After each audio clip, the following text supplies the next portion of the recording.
Hello, my name is Susana Costa and I'm very happy to be here today at ArtsIT 2021, even in a virtual mode, to present the paper Tackling Online Hate Speech written by me, by Professor Bruno de Silva and Professor Mirian Tavares. We all are researchers at the Research Center for Arts and Communication in University of Algarve in southern Portugal.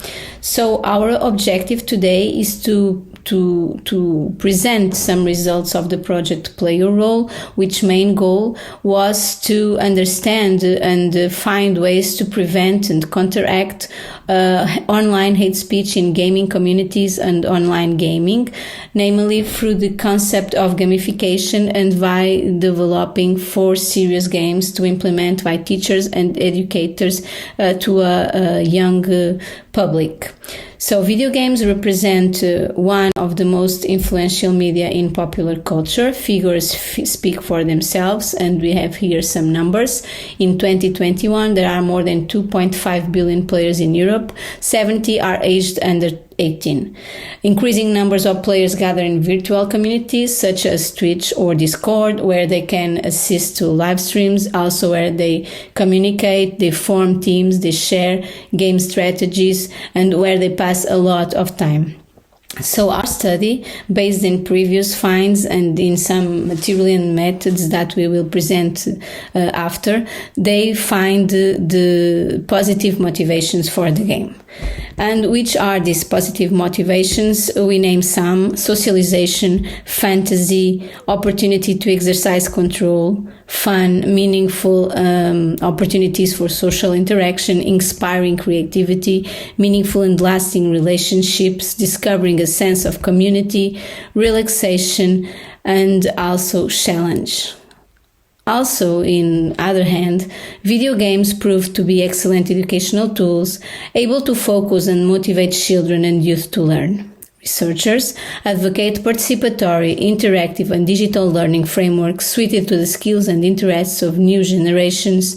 The game's ambience is the favorite environment for entertainment, socializing, communicating, and learning, reflecting the actual importance and influence of this specific media.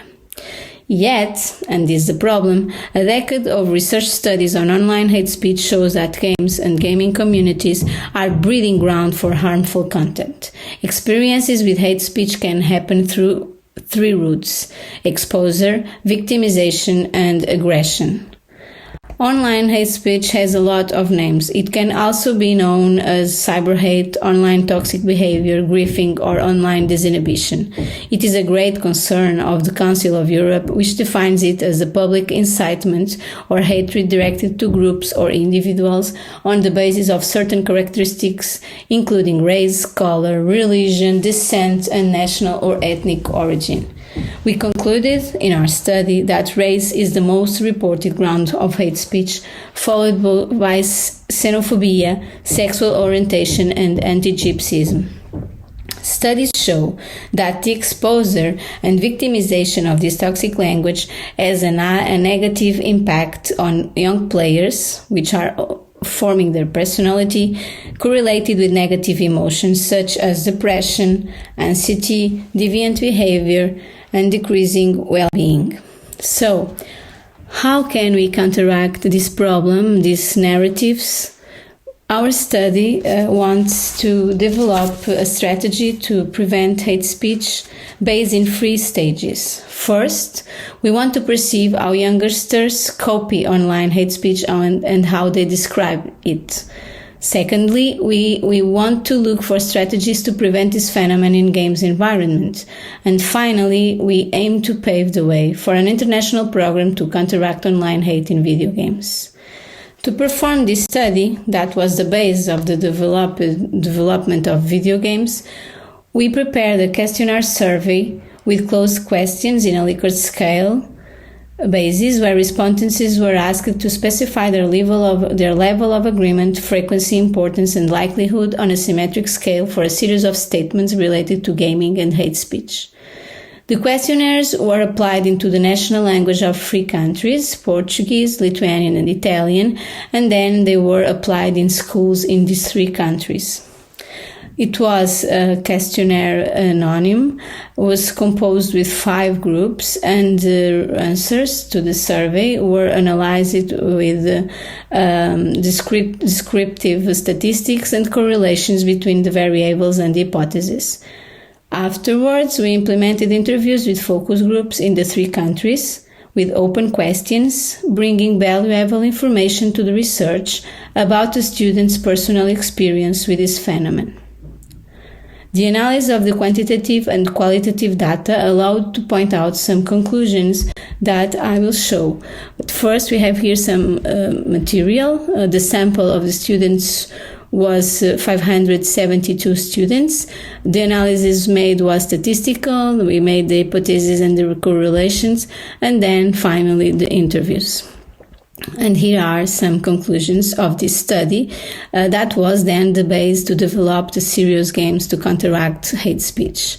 So, there is a definite link between playing time and increased exposure to hate speech. Another interesting fact in our study shows that the link between exposure to hate speech and the greater tendency to practice, as well as the awareness to identify hate communities more clearly and to be contacted by those groups.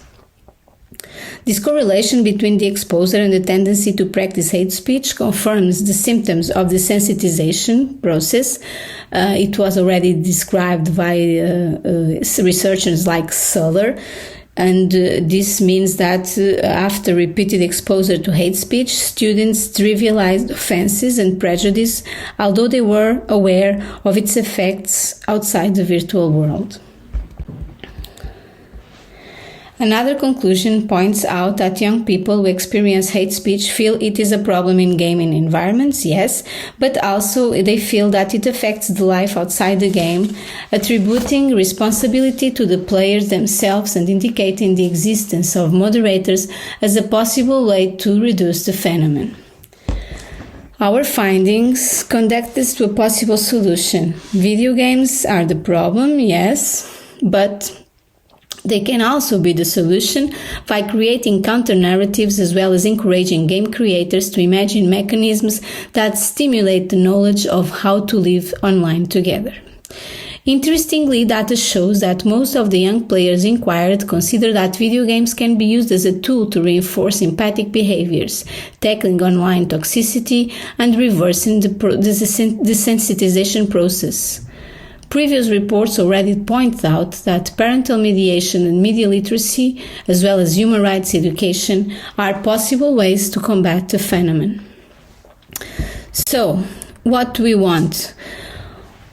Our findings pointed out the need to guarantee educational intervention programs through an educational and concerted strategy, using gamification mechanisms, yes, and through serious games which are aimed by youngsters that can contrast the problem of cyber hate in video games. So, furthermore, the results in this study also underscore the need to train young people for a healthier digital life through measures such as limiting online time, self-assessment of online behavior, identification of risky behavior, and the creation of safer digital zones. Then, after the study, we organized an international hackathon. It was intended to be in Italy, but afterwards, because of the coronavirus, this hackathon was made online. And we gathered four teams, and these 4 teams were mentored by the team of the project, and they used the theoretical and practical results of the study to develop, produce, and make available 4 serious games. These video games are available in open access in the Play Your Role project website, playyourrole.eu. Divide et Impera, YouTube Simulator, Social Threats, and Deplatforming are the names of the games. They all are accompanied by pedagogical itineraries that help teachers and educators to implement these games in school. Also, we produced a pervasive game named All Among Us that researches and shows how hate speech can escalate and become a real problem to the gamers and the users of online platforms. Our contribution in this field consists in using games imbued with a counter-narrative capable of containing online hate speech by valuing awareness of human rights through a powerful tool, the serious games. In our paper, we describe the technical issues of the 4 serious games and the pervasive game. Now, the next steps are to implement the games in schools, to disseminate them through schools. Some of them are translated in 4 or 5 European languages.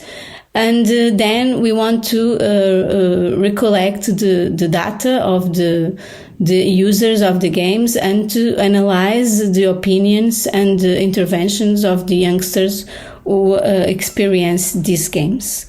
I appreciate your attention, and I'm ending my communication here, but if you have further questions and if you want to know more about this project and about these games, I will be able at the end to answer some questions, or I also can respond by email if you want to contact me. Okay, many thanks, and hope to see you soon.